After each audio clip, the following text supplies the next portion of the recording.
SSI calon guru penggerak angkatan ke-7 Kabupaten Lombok Timur. Pada kesempatan hari ini saya akan melaksanakan percakapan pra-observasi supervisi akademik sebagai bentuk refleksi saya sebagai guru penggerak terkait dengan modul 2.3 tentang coaching supervisi akademik. Tentunya kali ini saya tidak sendiri, saya bersama Ibu Ismeni, ya, Ibu Ismeni SPT, guru biologi di SMA NB Suralaba. Nah, tentunya saya akan menggali kesiapan Ibu Ismeni terkait dengan proses pembelajaran yang akan dilaksanakan. Baik, Ibu Ismeni, sehat? Alhamdulillah. Alhamdulillah sehat. Ya, jadi Ibu Ismeni, saya izin hari ini bertanya beberapa hal terkait dengan kesiapan Ibu nantinya akan melaksanakan proses pembelajaran di kelas. Ya, ada waktunya Bu? Ya, silakan. Tidak banyak, mungkin beberapa menit. Ya, pertama Bu Ismeni, materi yang akan disampaikan pada pembelajaran yang akan dilaksanakan besok ini seperti apa? Materi yang akan disampaikan pada pembelajaran besok itu adalah materi tentang sistem reproduksi, tapi pada subbab sistem reproduksi ternak ruminansia. Itu adalah subbab yang akan dibawakan pada materi besok. Apa tujuan pembelajaran pada subbab yang ingin Ibu sampaikan besok? Tujuan pembelajaran pada materi besok itu ditarik dari indikator yang sudah disusun. Yang pertama itu adalah melalui pengamatan video dan tanya jawab, siswa dapat menjelaskan fungsi bagian-bagian anatomi dan fisiologi sistem reproduksi ternak ruminansia jantan dan betina dengan benar. Kemudian melalui diskusi kelompok dan pengamatan pada media, siswa dapat mengidentifikasi anatomi dan fisiologi sistem reproduksi ternak jantan dan betina dengan tepat. Yang ketiga, melalui pengamatan video dan gambar, siswa dapat menganalisis bagian-bagian anatomi sistem reproduksi ternak ruminansia jantan dan betina beserta fungsinya. Nah, yang keempat, melalui pengamatan pada video, pada gambar dan penjelasan guru, siswa dapat menunjuk posisi alat dan kelenjar reproduksi ternak ruminansia jantan dan betina dengan benar, dengan tepat. Dan yang terakhir, melalui pengamatan pada video dan penjelasan guru, siswa dapat menentukan posisi alat kelenjar reproduksi ternak ruminansia jantan dan betina dengan tepat. Itu adalah beberapa tujuan pembelajaran yang akan dicapai siswa pada materi besok. Iya, baik Ibu Isma.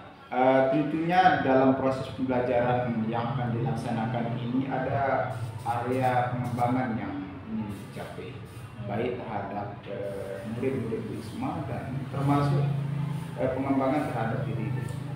Kira-kira pengembangan seperti apa yang diinginkan dalam proses pembelajaran? Pengembangan yang ingin dicapai untuk siswa itu yang pertama, siswa diharapkan mampu memahami materi ini. Kemudian yang kedua, karena pada materi besok saya menggunakan metode mind map dan diskusi, diharapkan melalui metode mind map ini imajinasi siswa bisa terbangun dan kreativitas siswa juga bisa berkembang. Itu yang kedua. Selanjutnya yang ketiga, karena metodenya juga diskusi dan presentasi, saya berharap juga siswa mampu mengembangkan sosialnya. Itu saja. Kemudian buat pribadi, pengembangan yang ingin saya capai tentunya saya mampu mengeksekusi materi yang akan saya bawakan besok ini dengan baik. Itu yang pertama. Kemudian selain itu juga saya juga berharap bisa berinteraksi dengan benar dengan siswa. Itu sih pengembangan yang ingin saya capai. Iya, baik. Nah, kemudian dalam melakukan proses pembelajaran ini tentu banyak hal yang perlu disiapkan, termasuk langkah-langkah pembelajaran,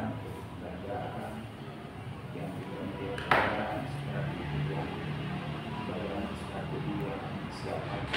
Ini kira-kira seperti apa yang sudah disiapkan? Tentunya sebelum supervisi saya menyiapkan perangkat ajar. Yang mana saya menyiapkan RPP, materi pembelajaran, kemudian media pembelajaran, selanjutnya LKPD, lembar kerja peserta didik. Kemudian strategi pembelajaran yang digunakan adalah strategi saintifik, pendekatan saintifik. Selanjutnya model pembelajaran yang dipakai adalah problem based learning atau pembelajaran berbasis masalah dengan metode pertama ceramah dulu oleh guru, kemudian diskusi kelompok, kemudian tanya jawab. Melalui diskusi kelompok tersebut siswa juga akan membuat mind map. Selesai pembuatan mind map, siswa akan melakukan presentasi. Itu adalah selain itu juga ada metode penugasan untuk tugas di rumah. Itu adalah strategi pembelajaran yang akan dipakai. Kemudian media pembelajaran yang akan saya gunakan besok adalah PowerPoint yang berisikan materi ajar.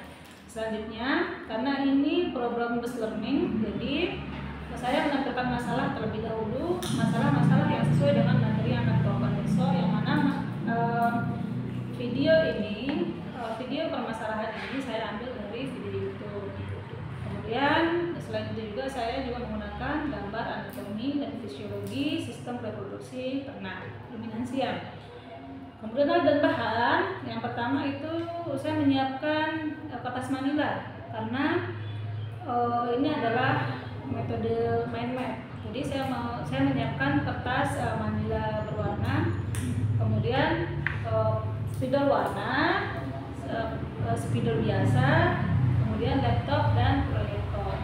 Itu adalah media pembelajaran yang akan disiapkan. Cukup lengkap sekali apa yang sudah disampaikan tadi.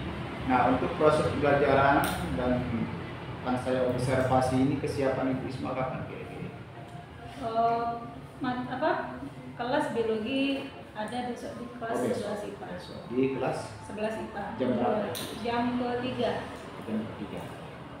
Berarti kita akan berjumpa lagi besok di dalam kelas, dan tentunya nanti setelah pembelajaran saya akan minta waktu Isma juga untuk ngobrol santai seperti ini pasca melangsungkan observasi di dalam kelas. Begitu Bu Isma? Iya. Terima kasih atas waktunya pada kesempatan hari ini. Ya, mudah-mudahan kita diberikan kesehatan sehingga kita dapat melangsungkan kegiatan kita besok, dan tentunya kita menjalankan tugas sebagai pendidik anak-anak bangsa. Terima kasih. Begitu percakapan pra-observasi yang kami laksanakan dengan Bu Isma pada kesempatan hari ini, dan insya Allah kita akan bertemu lagi besok dan di lain waktunya lagi. Assalamualaikum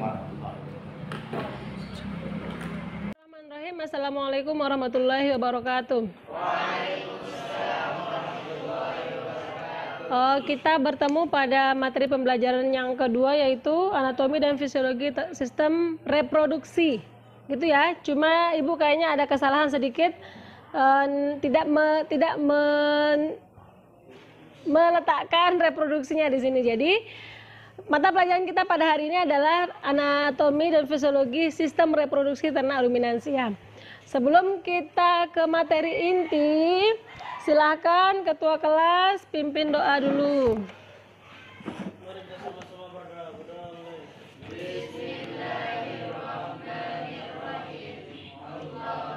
Allahumma nas'aluka bika an tusalli wa tusallim ala sayyidina Muhammadin wa ala sa'iril anbiya'i wal mursalin wa ala alihi wa sahbihi ajma'in. Antu amira nahdatal waqani wa nahdatal banati bi furu'ihima ila yaumiddin. Oke, sebelum kita masuk ke materi inti, Ibu akan cek kehadirannya dulu.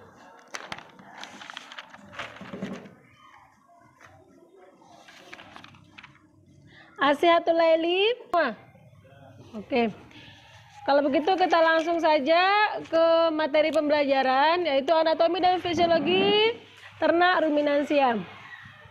Ini adalah indikator pembelajarannya harus kalian capai supaya kalian bisa. Apa manfaat kalian mempelajari anatomi dan fisiologi sistem reproduksi ternak ruminansia? Agar Anda kita tahu dari reproduksi pada hewan seperti Satu-satu coba, angkat tangan Febri. Apa Febri? supaya kita mengetahui seluk-beluk dari sistem reproduksi pada ternak ruminansia khususnya pada sapi. Nah, setelah kamu mengetahui itu, apa yang bisa kamu terapkan? Maksudnya praktek untuk Supaya kita tahu bagaimana cara merawat kehamilan dari sapi. jadi dokter hewan besok, Bu. Ya, mungkin dia mau jadi dokter hewan. Kita aminkan, amin bisa lulus pada materi ini ya. Ada kok pada kompetisi dasarnya ada memahami anatomi dan fisiologi sistem reproduksi ternak ruminansia. Ada untuk kompetensi keterampilannya kalian harus bisa menganalisis anatomi sistem reproduksi ternak ruminansia. Indikatornya yang di sebelah kanan silakan kalian bisa baca sendiri apa saja muatan dari kompetisi dasar yang sebelah kiri ya. Selanjutnya ini tunjangan pembelajarannya. Kalian bisa baca sendiri, bisa baca kan? Kita lanjut saja kalau begitu. Silahkan kalian duduk berdasarkan kelompok masing-masing.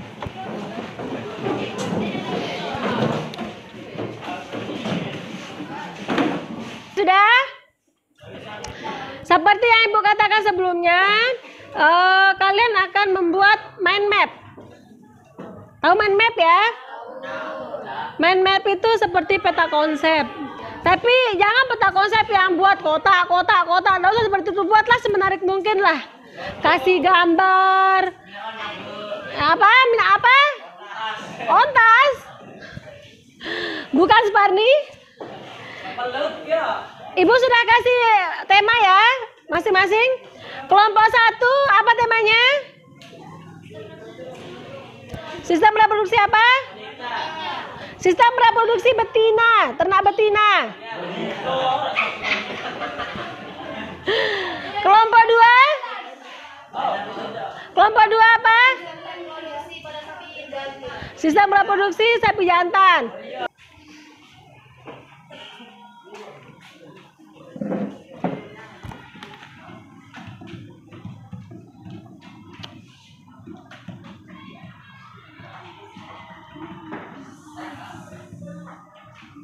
Kelenjar. Buat juga kelenjar-kelenjarnya di sini. Di luar dari sini. Kelenjarnya kelenjar apa saja? Dan kelompok 2. Terlebih dahulu. Presentasi.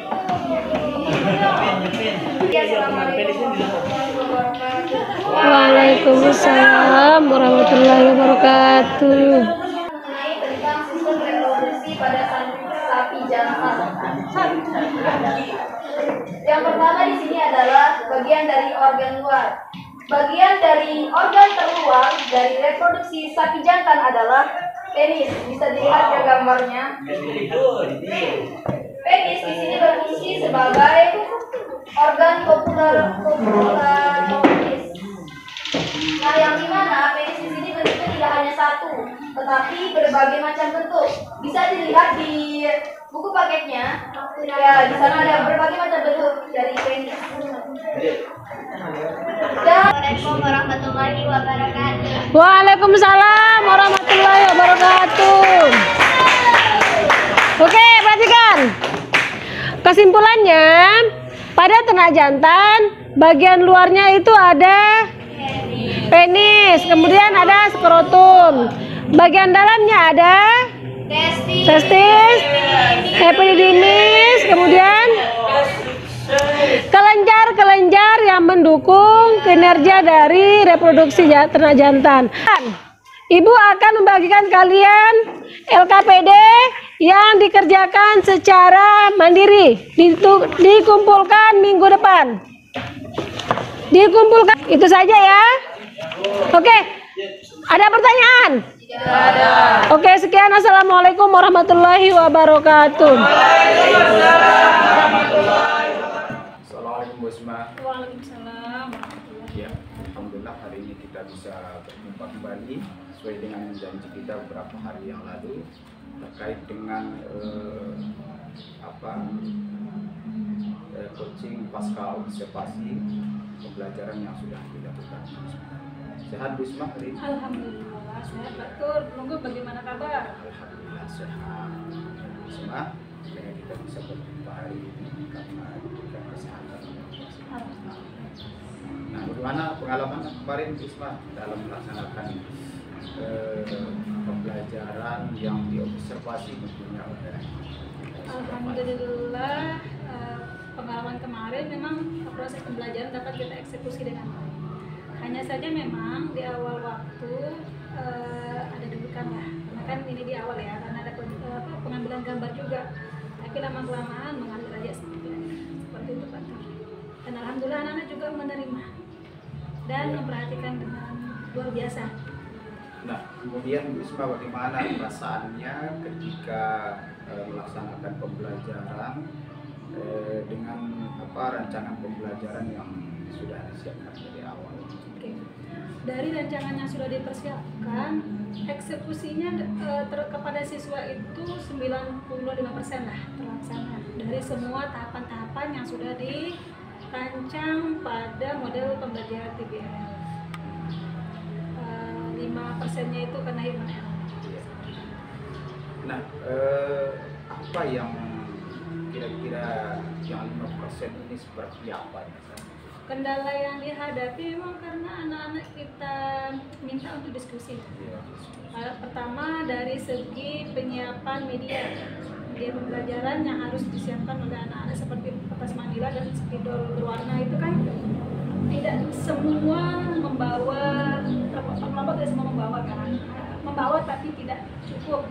Itu yang pertama, sehingga kadang-kadang kelompok yang satu dapat mengganggu kelompok yang lain dalam meminjam. Yang kedua, ketika diskusi selesai kan biasanya kita melakukan presentasi. Anak-anak atau kelompok yang sudah selesai presentasi terkadang tidak memperhatikan temannya atau kelompok lain yang sedang konsentrasi tersebut. Itu saja sih yang 5% dari kekurangan tadi itu. Nah, ketika ada hambatan atau kendala seperti itu yang harus dilakukan di dalam pembelajaran, ini jalan keluarnya seperti apa yang dilakukan sehingga proses pembelajarannya tetap lancar? Yang kendala yang pertama tadi karena kekurangan media yang dibawa anak-anak itu share lah. Share. Misalnya satu kelompok sudah selesai menggunakan warna ini, bolehlah kasih pinjam ke kelompok yang lain, tapi dilakukan dengan cara yang tertib, tidak membuat keributan di dalam kelas. Kemudian yang kedua biasanya ditegur langsung. Kalau memang tidak memperhatikan teman lain ketika presentasi, itu dengan cara ditegur langsung atau diminta untuk mempersiapkan pertanyaan ketika kelompok lain presentasi. Itu kelompok wajib harus mempersiapkan pertanyaan, sehingga ini bisa dijadikan taktik supaya anak-anak ini bisa memperhatikan temannya ketika sedang presentasi. Ya, kemudian menurut Bu Isma kira-kira apakah pembelajaran yang kemarin itu sudah pas sesuai dengan rancangan, atau kemudian tingkat keberhasilannya tadi sudah 95%. Nah, kemudian indikator lain misalnya untuk menilai keberhasilan pembelajaran itu seperti apa? Kan dalam rancangan yang dibuat tidak hanya terpaku pada RPP, kemudian penilaian sikap, penilaian antar teman, penilaian dari hasil LKPD itu juga dimasukkan. Itu akan menjadi tolok ukur kita dalam mengukur tingkat keberhasilan.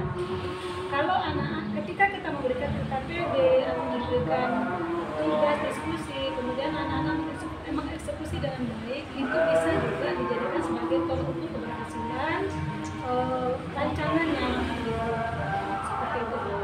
Baik. Kemudian ya, di dalam pembelajaran tadi ada hal mungkin yang bisa dilakukan untuk tindak lanjut pembelajaran yang akan dilanjutkan di hari-hari yang akan datang ini Risma akan dilakukan seperti apa?